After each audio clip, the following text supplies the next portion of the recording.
ജർമ്മനിയിലെ മ്യൂണിക്കിൽ ട്രെയിൻ തട്ടി മലയാളി വൈദികന് ദാരുണാന്ത്യം. ഫാദർ ജിജു കിലുക്കനാണ് അപകടത്തിൽ മരിച്ചത്. 47 വയസ്സായിരുന്നു.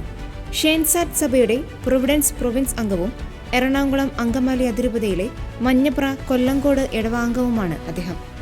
ഏപ്രിൽ 20 തിങ്കളാഴ്ച വൈകുന്നേരം 5:15 മ്യൂണിക്കിലെ ഷോബിംഗ് വെസ്റ്റ് നോർഡ്ഫ്രീത്ത് ഓഫ് ഒബാൻ സ്റ്റേഷനിലായിരുന്നു അപകടം.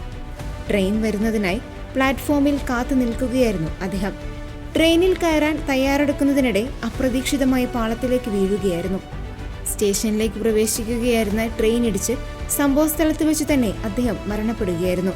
ഡ്രൈവർ എമർജൻസി ബ്രേക്ക് ഇട്ടെങ്കിലും ട്രെയിനിന്റെ വേഗത അപകടത്തിന്റെ ആഘാതം കൂട്ടി.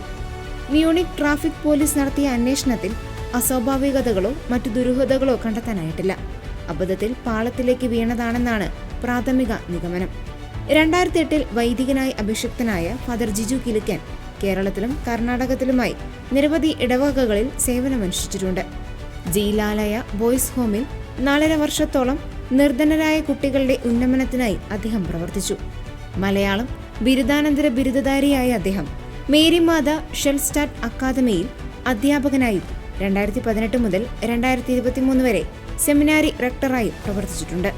കഴിഞ്ഞ വർഷം സെപ്റ്റംബറിലാണ് ഉപരിപഠനത്തിനും ശുശ്രൂഷകൾക്കുമായി അദ്ദേഹം ജർമ്മനിയിലെത്തിയത്. മ്യൂണിക്കിലെ ലൈൻ ഇടവകയിൽ പാസ്റ്റർ ടീമിൽ പ്രവർത്തിച്ചു വരികയായിരുന്നു അദ്ദേഹം. മൃതദേഹം നാട്ടിലെത്തിക്കാനുള്ള നടപടികൾ ഇന്ത്യൻ എംബസിയുടെയും മ്യൂണിക് കോൺസുലേറ്റിന്റെയും നേതൃത്വത്തിൽ നടന്നുവരികയാണ്.